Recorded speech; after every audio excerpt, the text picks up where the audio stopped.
I got a few updates on the Sunfire. Started redoing the loom to this really nicer stuff.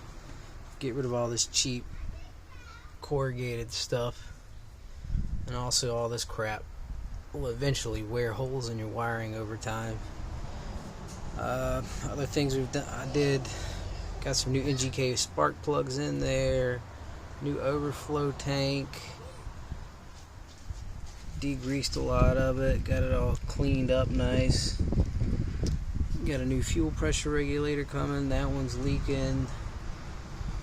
Sprayed a bunch of cleaner down the intake, got that done.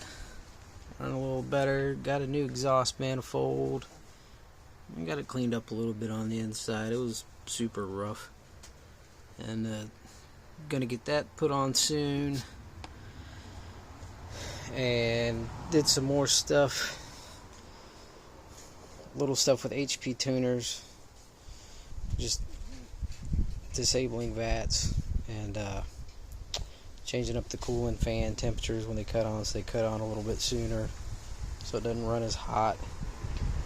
And that's pretty much it for that for now. But once I get that, the exhaust stuff done, get it running better, and then I'm going to go ahead and start playing with the timing and stuff.